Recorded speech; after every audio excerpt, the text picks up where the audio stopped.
Primer interrogatorio. Había pasado un año desde la masacre ocurrida en la residencia de la familia Watts. Tras meses de cirugías, tratamientos y rehabilitación, Liu Watts se había recuperado lo suficiente como para prestar declaración. La entrevista tuvo lugar en una pequeña sala de interrogatorios. Las paredes grises, la luz blanca del techo y el silencio del lugar hacían que el ambiente resultara incómodo. Dos detectives permanecían sentados frente al joven. Sobre la mesa descansaba una grabadora de voz. El detective principal pulsó el botón de grabación. Entrevista número 1. Testigo. Liu Watts. Fecha. 3 de octubre de 2009. Hora. 10:14 de la mañana. El hombre levantó la vista. Liu, cuando estés preparado, cuéntanos todo desde el principio. El muchacho permaneció inmóvil durante unos segundos. La enorme cicatriz que recorría su rostro, desde el ojo izquierdo hasta la comisura de la boca, hacía evidente que aquella noche jamás lo abandonaría. Respiró profundamente antes de comenzar. Jeff, era mi hermano menor. Su voz sonaba apagada. Como si cada palabra le costara un enorme esfuerzo. Tenía 13 años cuando nos mudamos a aquel vecindario. Mis padres querían empezar de nuevo. Decían que aquella casa sería el comienzo de una vida mejor. Liu bajó la mirada. Pero nunca llegamos a tener esa vida. Los detectives permanecían completamente en silencio. El primer día salimos a conocer el barrio. Fue entonces cuando aparecieron tres adolescentes, Randy, Kate y Troy. El joven tragó saliva. Nos rodearon. Llevaban cuchillos. Querían robarnos todo lo que teníamos. Hizo una pausa. Jeff reaccionó antes que yo. Su expresión cambió ligeramente. Nunca olvidaré la cara que puso. No parecía asustado. No parecía enfadado. Parecía feliz. Los detectives intercambiaron una mirada. Se lanzó sobre ellos sin pensarlo. Los golpeó una y otra vez, incluso cuando ya estaban en el suelo. No se detenía. Era como si disfrutara haciéndoles daño. Liu cerró los ojos unos segundos. Yo sabía que, si contaban lo ocurrido, arruinarían la vida de mi hermano. Así que asumí toda la culpa. Uno de los detectives tomó nota. Fui arrestado y enviado a un centro de detención juvenil. Pensé que estaba haciendo lo correcto, pensé que cuando saliera todo volvería a la normalidad. Una amarga sonrisa apareció en su rostro. Qué equivocado estaba, durante varios segundos nadie habló. Solo se escuchaba el zumbido de la grabadora. Cuando por fin regresé a casa, encontré a mis padres completamente desesperados. Me dijeron que Jeff había sufrido un accidente durante una fiesta. Su respiración comenzó a acelerarse. Corrí hasta el hospital. Nunca debía hacerlo. Nunca. Cuando entré en la habitación, Jeff tenía toda la cabeza cubierta por vendas. Parecía tranquilo. Demasiado tranquilo. Los médicos comenzaron a retirarlas lentamente. Y entonces, lo vi. Liu apretó los puños. Las quemaduras habían cambiado completamente su rostro. Su piel era de un blanco enfermizo. No era el color natural de una persona. Parecía cuero estirado sobre un cráneo. Sus labios eran de un rojo intenso. Tan rojos que parecía que alguien acababa de pintarlos con sangre. Pero lo peor, no fue su aspecto. Fue la sonrisa. Sonreía. No una sonrisa de alivio. No una sonrisa nerviosa. Era una sonrisa enorme, vacía. Como si jamás hubiera sentido dolor. Como si aquello le hubiera gustado. Uno de los detectives dejó lentamente el bolígrafo sobre la mesa. Liu continuó hablando. El médico creyó que aquella actitud era consecuencia de los medicamentos. Dijo que era normal, que desaparecería en unos días. Se equivocó. Nos enviaron de vuelta a casa. Aquella fue la peor decisión que pudieron tomar.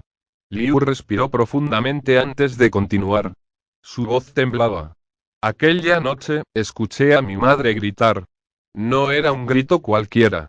Era un grito de terror. Corrí hacia el pasillo. La puerta de la habitación de Jeff estaba abierta. Mi madre estaba inmóvil. Miraba hacia adentro sin poder reaccionar. Cuando me acerqué, vi a Jeff frente al espejo. Tenía un cuchillo en una mano. Y se estaba cortando lentamente las mejillas. No gritaba. No lloraba. Ni siquiera parecía sentir dolor. Solo sonreía mientras la sangre resbalaba por su barbilla. Recuerdo perfectamente lo que decía. Ahora nunca tendré que volver a sonreír por obligación. Después acercó un encendedor a sus propios ojos. El olor. Liu dejó de hablar durante unos segundos. Se llevó una mano al rostro. Nunca olvidaré ese olor. Era carne quemándose. Mi hermano estaba quemándose los párpados. Él mismo. Sin apartar la mirada del espejo. Mientras repetía una y otra vez, ahora siempre podré contemplar mi verdadero rostro, mi madre comenzó a llorar.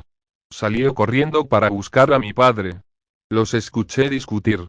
Decían que Jeff ya no era su hijo. Que estaba enfermo. Que tenían que detenerlo antes de que ocurriera una desgracia. Pero, ya era demasiado tarde. Liu cerró los ojos. Jeff estaba detrás de ellos. Ninguno de los dos lo había escuchado acercarse. Solo recuerdo los gritos. Los golpes. Y luego, silencio. Un silencio horrible. Los detectives permanecían completamente inmóviles. Ninguno interrumpió el relato. Yo estaba en mi habitación jugando a los videojuegos cuando escuché todo. Salí corriendo. Entonces vi a Jeff. Llevaba un cuchillo completamente cubierto de sangre. Nunca olvidaré su expresión. Ni siquiera parecía enfadado. Simplemente, parecía satisfecho. Se acercó lentamente hasta mí. Yo era incapaz de moverme. Me miró fijamente. Sonrió. Y dijo unas palabras que todavía escucho cada noche cuando intento dormir. Liu respiró con dificultad. Las lágrimas comenzaron a caer por su rostro. Go to sleep. Después, sentí un dolor insoportable. Y. Ya no recuerdo nada más. El silencio que invadió la sala fue absoluto. Ni siquiera la grabadora parecía hacer ruido. Uno de los detectives tragó saliva sin apartar la vista del joven. El otro cerró lentamente su libreta. Ninguno de los dos sabía qué decir. Finalmente, el detective principal apagó la grabadora. La entrevista ha terminado. Liu fue acompañado fuera de la sala por personal médico. Su psicólogo lo esperaba al otro lado del pasillo.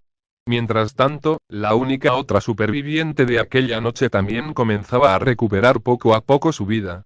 Hanny Arkansas había despertado del coma durante la madrugada de Año Nuevo, apenas unos meses antes. Todavía no podía caminar por sí sola. Las sesiones de rehabilitación eran largas y dolorosas. Su rostro permanecía oculto bajo vendas casi todo el tiempo. Y, aunque seguía sin recordar con claridad todo lo ocurrido aquella noche, había algo que nunca olvidó. La última sonrisa que vio antes de perder el conocimiento. Segundo interrogatorio. La puerta de la sala de interrogatorios se abrió lentamente. Dos enfermeros ayudaron a entrar a Hanny Arkansas, quien todavía necesitaba una silla de ruedas para desplazarse. Un año de rehabilitación había logrado que recuperara parte de la movilidad, pero aún estaba muy lejos de llevar una vida normal. Su rostro permanecía oculto tras una máscara blanca de aspecto inexpresivo. Sobre la cabeza llevaba una larga peluca negra. Nadie en la sala necesitó preguntar por qué. Todos conocían el informe médico. Todos sabían qué había debajo de aquella máscara. El detective tomó asiento frente a ella y dejó una pequeña grabadora sobre la mesa. Pulsó el botón de grabación. Interrogatorio número 2. Testigo. Hanny Arkansas. Fecha. 3 de octubre de 2009. Hora. 16:32.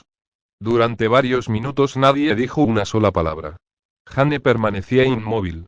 Sus manos temblaban ligeramente sobre el reposabrazos de la silla. El detective habló con un tono sereno. Bien, señorita Arkansas, ¿podría contarnos cuál fue su relación con el joven Jeffrey C. Woods? Hanny no respondió. Bajó lentamente la cabeza. Respiró hondo varias veces. Parecía estar reuniendo el valor suficiente para volver a revivir aquella noche.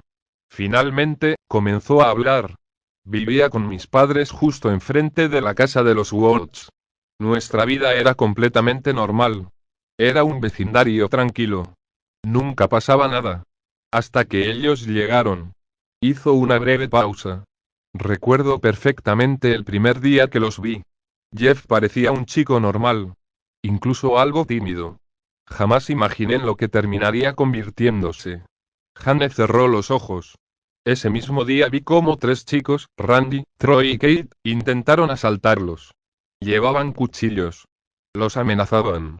Pensé que Jeff saldría corriendo. Pero, no lo hizo. Los atacó. Y no se detuvo cuando dejaron de defenderse. Continuó golpeándolos. Una y otra vez. Una y otra vez. Como si quisiera romper cada hueso de sus cuerpos. Lo peor, fue la expresión de su cara. Sonreía. No era una sonrisa de satisfacción. Era algo, muchísimo peor. Era una sonrisa llena de placer. Como si estuviera disfrutando cada segundo. Sentí miedo. Muchísimo miedo. Pensé que había algo roto dentro de él. Algo que nadie más podía ver. Miré a Liu esperando que detuviera a su hermano. Pero él solo parecía, resignado. Como si ya conociera esa parte de Jeff. Los detectives escuchaban sin interrumpir. Jane continuó. Días después me enteré de que Liu había asumido toda la culpa. Fue arrestado. Jeff se quedó completamente solo. Recuerdo verlo sentado delante de su casa. No hablaba con nadie. Solo miraba al suelo durante horas. Entonces comprendí que me había equivocado. Pensé que solo era un niño destrozado por la culpa. Así que le escribí una nota. Le dije que, si alguna vez necesitaba hablar, yo podía ser su amiga. Jane sonrió con tristeza bajo la máscara. Ojalá nunca hubiera escrito aquella nota. El detective permanecía inmóvil.